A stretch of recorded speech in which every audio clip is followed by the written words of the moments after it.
Hi, this is Tom with Kindle Mojo. I have with me today Wal Ozello. Did I say that right? Yes, you did. Okay. And he is the author of Assignment 1989 and Profile number 1874 on Kindle Mojo. Welcome to the That's show. right. How you doing today, Wal? Dude, I'm doing great, man. It's a great day. Wonderful weather out here in Columbus, Ohio. It's beautiful. It's beautiful. Excellent. And you wrote the book Assignment 1989 about a time traveler. It was kind of an unusual time travel story. You kind of put a fresh spin on it. Tell us a little bit about it. Yeah, so, I've always been a huge Michael Crichton fan, and I love how Michael Crichton blurs the lines between fiction and reality and kind of takes science fiction to a different height.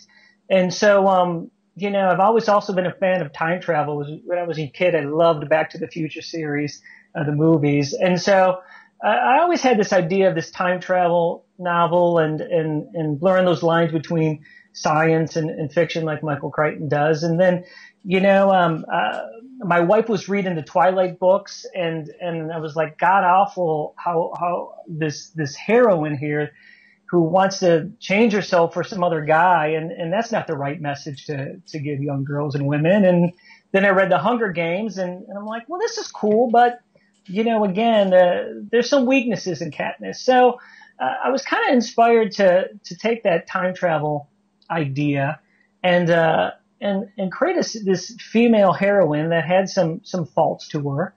And developed this whole idea around the fact that time travel's been invented, but it's got some interesting physics science to it, where there's a gravitational pull, and time keeps on pulling us in this same direction. And so, if there's an aberration in time, if somebody tries to change the past, it kind of expands like putting a stick in a water. The stream keeps on going, but the time expands around it. So our lead character, Alex Eviston, is back in 1989 monitoring for aberrations. It's still kind of this Cold War meets time travel type thing. Let me ask you something there. Okay. The thing I found intriguing about the story is, several things. Was that the first part of it was very, very scientific. Did you do a lot of research or theoretical research into doing? Yeah, I ended up doing if I hadn't become a writer and a filmmaker, I would have probably became a physics teacher. I always loved the idea of physics. And so I did have to do a lot of deep research and understand how some things work, some scientific basis in terms of physics. I researched a little bit of Einstein, spent a lot of time on Wikipedia. The other interesting thing is that there is some historical basis on my novel as well. So I had to do a lot of history about Cold War, about World War II. Because if you're going to blur the lines between reality and fiction, you got to know what reality is.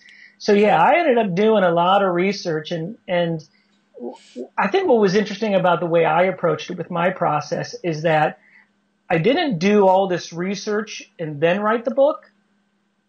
I did a little bit of research, wrote the book, and then say, hey, I have to figure this out. So I went back to the research and then went back to the writing process because I'm a very impatient person.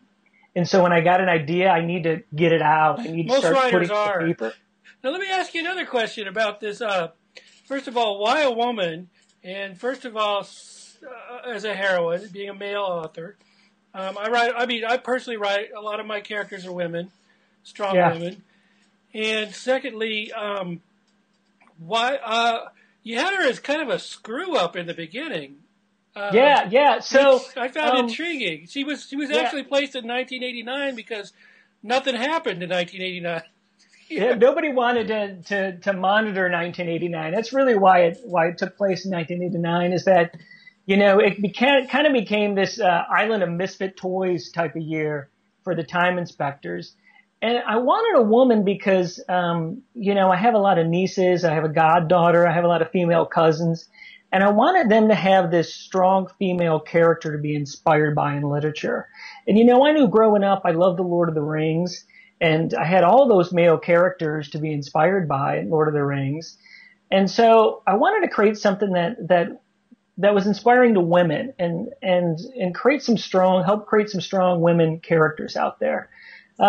So, and to me, a great story, you asked about why she was a screw up at the beginning is, I love my characters to have flaws.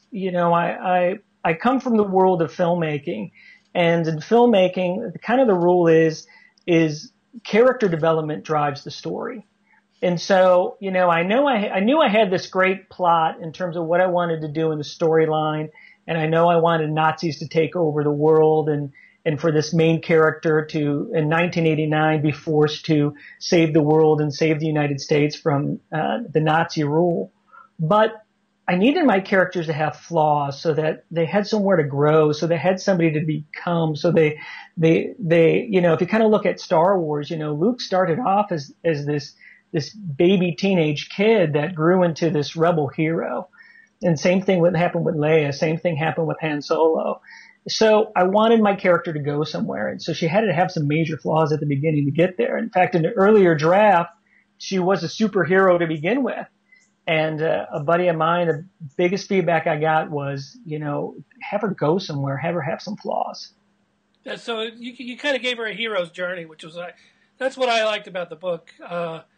Mostly that was for me that was what made the story was the evolution of this character. Plus, I really liked the research put into the time travel. Okay, so let's talk about, you got a sequel coming out to it, which I'm really excited about actually. So yeah, Revolution 1990 is coming out July 5th. Just finished the final draft. It's in the copy editing phase, which I'm sure for every writer out there, for me it's the most evil part of the process because like I said, a necessary one, yes. yeah. I write and I spew out words onto the page, and I make mistakes along the way, and so there's some spelling mistakes, some grammar mistakes, and I give it off to a few people I trust and get some feedback. I'm like, wow, I got to change all those edits, and I hope I can do it in a week because I got a deadline I got to meet. Right. Now, did you give yourself a deadline, or are you under a deadline? I'm a big believer in giving yourself a deadline. You got to set a goal for yourself. You have to set a process map, or else, life's going to get in the way, and you're going to say, oh, this has got to come up. I can't do writing this weekend because I got this graduation party to go to, etc. So I find for myself, I need to create a schedule. I need to set goals for myself, word goals, draft goals, that kind of thing. Absolutely. And now, do you have, you talked about the editing process. Do you have an editor that you use, or do you, how do you go about that process? So being an independent author, I got limited resources. So what I usually do is I have a few trusted friends, some English teachers I know, some people who do some great job of copy editing for me. And that's who I trust. And I go through it myself. One of the things I do is I'll take it, I write on my computer, but I will, send it to my Kindle, and I'll edit from my Kindle and create notes in my Kindle. So that way it's in a different visual format, and you're apt to see mistakes more often. Absolutely. So how many sets of eyes would you say goes over your manuscript before you take it to publish it? So with Assignment 1989, I probably put it through about 6, 7, 8 eyes. A little less this time around with Revolution 1990. I'm probably putting it through 5 sets of eyes this time. So, but it's not that I've gotten any better. It's just that's the timeline I'm having on this project. So, and the beauty with Amazon Kindle, it just allows you to upload your book. So if I find a few mistakes after it's been published, I'll go ahead and re-upload it. Okay. And so, how do you feel about using beta readers in your process? I think beta readers are super important to the process. Like I said, I try to put this in front of several eyes, several trusted friends, several trusted colleagues that I know, to get their feedback. And it's not just, hey, help me find out grammar mistakes. In fact, the first couple drafts I give to people, I'm like, don't even pay attention to the grammar. Give me feedback on, did these characters move you? Did these characters take you somewhere? Were you able to relate to some characters? Especially with the time travel and the science fiction I got going on, I got to do a lot of, hey, did you understand what I was saying? The type of stuff, Did this description work? Did this interaction with this character work? And what I like to do, since it's a series, is I like to drop hints and secrets at the end of the book that get resolved in the following book. So that's the other thing I kind of look for is I say, okay, that hint that I drop, are they curious about that? Are they curious as about to why that didn't resolve? And if they bring that up, then I'm like, okay, cool, I did my job. Yeah, I used to have a professor in college that his favorite saying was that if you're going to detonate an atomic bomb in the first chapter, you better have some radiation throughout the book. So I think you did that really well. Okay, so let's talk a little bit about marketing. What do you do to get it out there? What are some of the things you do? So I think a couple of things for some advice for independent authors is that you got to have a marketing plan. You got to sit down after your book is written and you got to say, okay, I got to take some time to market this book and get it out there. So when you're coming up with a marketing plan, you got to approach it just like any product. And I encourage you to go Google marketing plan. Go to your local bookstore, get some business books on how to market a product, because that's what your book is. It's a product, and you yourself are a product. So, with Assignment 1989, what I did is I said, who's my target audience for this book? Who's my readers? And then from there, I said, okay, here's my readers. Where are they? How can I reach them? What's the best way to reach them? And so, I did the Facebook thing. I do the Twitter. I tweet all the time. I connect with all the authors I can. I use Kindle Mojo. And so, it's about connecting, the other thing is, I spent some time in a rock band in the early 90s, late 80s. And that actually kind of comes through in Assignment 1989. Yeah, it does. Music references. One of the things I learned from being in a band, being a lead singer of the band, is you got to tell everybody you're a lead singer in a rock band and to come see you. So, as an author, don't be shy. Don't be hesitant to tell anybody, hey, I write novels and here's what's my novel's about. Here's where you can get it. Oh, you're a published author on Amazon.com? Yes, I am. Here's how you can search for me.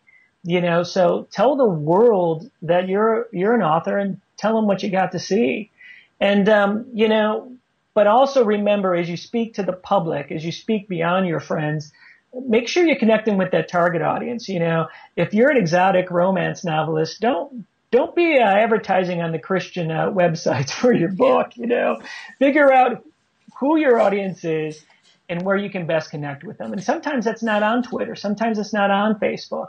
It's looking for those bloggers, looking for those websites that are talking about the things that your readers would be interested in. Okay, and so let's talk about reviews. How do you get your book reviewed so that it can get out there? And something we're all searching for. One of the best things that you can do is connect with people on Kindle Mojo and look for those beta readers and those readers on Kindle Mojo. And then, don't be shy about asking your friends. Like I said, if you're going to tell them you're a novelist and they read your book, don't be shy about asking them to review it as well. Do you put your contact information in the book, say like your email or your social media? That was one of the smartest things I did is that at the back of the book, it's hey, connect with me on Facebook.com/Assignment 1989. Connect with me on Twitter.com/WOzello. So yeah, definitely, on that last page, when they're done reading your book, you put your contact information on the end of that book, because they're going to want to find, if they liked your book, if they got to the end, they probably liked your book. And they're going to want to know more about what you've written and to get some other information on you. Okay. And so how important is it to interact with your readers? That's the beauty of Twitter, is it allows you to interact with people. And if a reader reaches out to you, reach back out to them. That's your fan right there. Like I said, I used to sing in a rock band, and the most difficult transition for me to make from lead singer to novelist is, as a lead singer, I got instant reaction right there and right down in front of me, in front of the stage, and people cheering me on as I'm singing. As a writer, you don't have that. You put your novel out there and you hope and pray that somebody's enjoying what you're reading. And so if that reader reaches out to you, for better or for worse, reach back out to them and contact with them, develop a relationship, so that when your next book comes out, they can read it, and frankly, they might tell their friends about your work as well. Okay. Okay. So for you, what is the hardest part of the writing process? What's the part that you just absolutely hate? I hate the copy editing phase. I don't know why, but ideas come to me quickly. One of the interesting things I do is, I'm working on a story concept. I'll go and take my dog for a walk, and the ideas will just start popping in my mind because my head's clear. I'm not thinking about work. I'm not thinking about family. I'm not thinking about anything else, and the ideas will pop in my head. It's easy for me to find time because I have an awesome wife who's like, go write. This is your passion. Go do it. So I can wake up early on a Saturday and Sunday morning, go to my favorite coffee shop, Collins Coffee, right here in Columbus, Ohio, and write. So time isn't an issue for me either. What's difficult is these weeks I'm in right now is where I'm copy editing, because I'm so close to my material, so passionate about what I've written, that it's difficult for me to look at a computer screen and go, oh crap, I missed a word there. Or, oh, that I said he instead of the. And so word check didn't catch that mistake, but it's right there. And, to me as an author, it's embarrassing to publish a work out there and have some mistakes, but absolutely, because they'll call you on it. Oh yeah. It's like, you'll get it. You know how it is, Tom. You get an email and said, "Hey, loved your book. By the way, you spelled throne wrong on page 52." Right. Well, I always found those kind of helpful, as long as they don't put them in the reviews, and maybe they email me or something. I'm more than happy to fix it. And I mean, that's one of the downfalls of being, you don't have this whole machine behind you checking. You don't have 4 or 5 copy editors. That's all they do. Exactly. Okay, so you're done with a book. You put it down. You publish it. Where do you go from there? So, like I said, Revolution 1990 comes out July 5th, and the next part of my process, the next 2 months, is about focusing on marketing that book and getting that out there and getting the biggest lift I can right away. And then probably what I'm going to do too, as part of that process, is, since it's a series, I'm going to go back, spend some time marketing 1989. So I figure if I can get people hooked on the first book, they'll go ahead and read the second book right away. And then the next part of that process is it's Revolution 1999 is book 2 of 3. So I got to go right into writing book 3 if I'm going to get it done by next summer. Okay. So that's kind of my process. And then I'll probably take a break, reacquaint myself with my kids and my wife. Right. Absolutely. Remember how dad or husband is, Okay. So do you work with an outline, anything like that, or? What I do for every book is I'll buy like one of those leather-bound notebooks, and I'll put all my notes in that. I don't know why, but it just kind of feels good to me. It's part of my process. And so what I'll do is I'll do some loose outlines of the chapters, and I'll say, okay, chapter 1, this is going to happen. Chapter 2, this is going to happen. And so I'll start to draw that plot out, and then I'll go, okay, so here's my main characters. What are they thinking? What are they doing? Why do they react the way I want them to? How do they react based on the plot line? And sometimes what I find out when I'm going through character development is that I think the plot's going to go in one direction, but then I realize my character wouldn't do that. So the plot goes in a totally different direction. So, it's for me, it's starting with structure, then going into the character development phase, and then going straight into writing. I do very little outlining, very little thought process before I start writing. Because like I said, I'm anxious. I'm ready to jump right into the deep end of the swimming pool and start writing. So I'll write, I'll pause, I'll write, I'll pause, and sometimes I'll take 2-3 weeks off, kind of rolling in my head through a couple chapters, and then boom, sit down and crank out a couple more chapters. But, for me, I like to live through the process of writing. That's what's exciting to me. So do your characters ever do anything that surprises you as you're writing? Yeah. There's a couple times in 1989 where I'm like, wow, I can't believe my character just did that. So yeah, surprises left and right. So what you're saying is it's okay to improvise as you're writing. That's part of the process for you then. To me, that is the part of the process, is that, and you'll remember this from 1989, is I write my characters into some really bad situations. Oh, yeah. And then it's like, how do I get them out of this? And it's kind of funny because if you look at, if you analyze how I flow my chapters, is I'll end my chapters with them in a big, huge problem. Right. That's when I go walk my dog and figure out how to get my characters out of that. Yeah.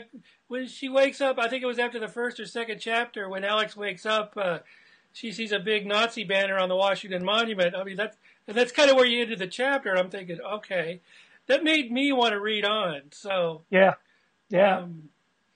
Okay. So yeah, I kind of stole that device from Dan Brown. Dan Brown, if you look at his, whether you like Dan Brown or not, what I find is it's great to read other authors and see what they're doing right, see what they're doing wrong, and then steal from them.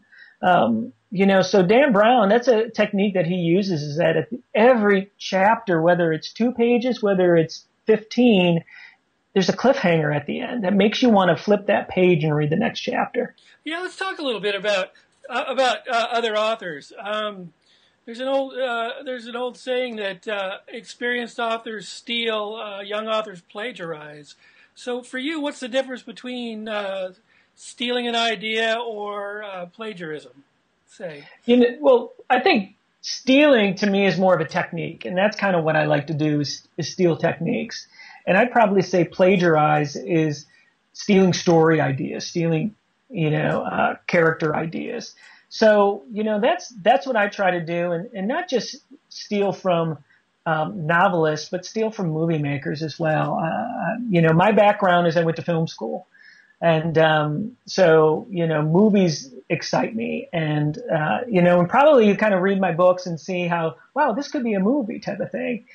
Because that's why I went to film school. Right. I actually have a film background too. And so I'll ask you, what's the difference between writing, say, a novel and a screenplay? Oh, screenplay. Big difference. A buddy of mine who I make films with said, hey, I'm going to try out this novel thing. And I'm like, hey, good luck. Have fun. It's a little different.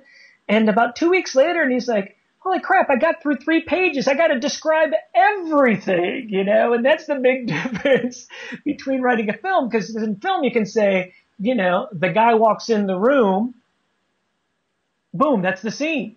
But in a book, you got to describe that room. You got to describe the guy. You got to describe how the guy walks into the room. You got to describe where he walks into the room. You got to describe what the carpeting looks like, what the walls look like. And it's not just the walls were blue. It's got to be the walls were a misty blue, So that's the big difference between a film and a book, is where a screenplay is a blueprint, for what the director and the camera guy and the actors are shooting, where the book is the whole kit caboodle.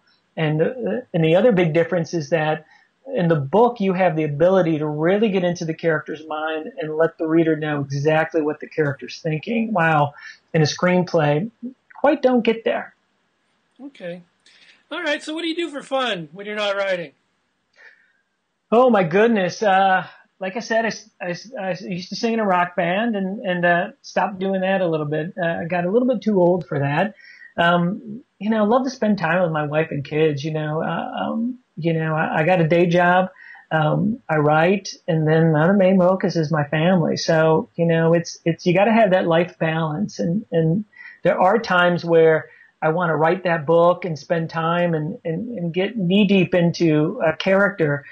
But then I got my son going, hey, Dad, let's play this game. And that's when you go, there are things that are more important than me and my words. So, shut off and regenerate with my family, and then get back to writing when I can. So that's where the fun lies when I'm not writing, is with my family.